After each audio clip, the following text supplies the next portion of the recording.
पोलिसांना आणि प्रशासनाला आम्हाला सांगायचं आहे, मुंबईला भाजीपाला, दूध आणि पाणी हे ग्रामीण भागातून येतंय आणि सगळ्यात जास्त नाशिकमधून येते।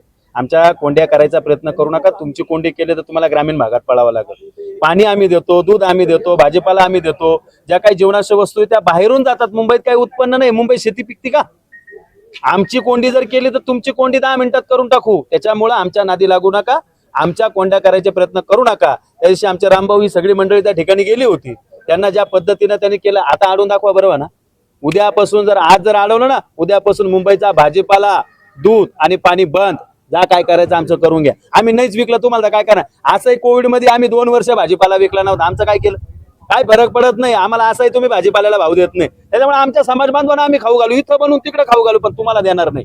त्याच्यामुळे कोंडी बिंडी ह्या सगळ्या गोष्टी दुर्लक्षित करून मराठा समाजाला 50% ओबीसीतलं आरक्षण द्यावं। सरकारचं अभिनंदन।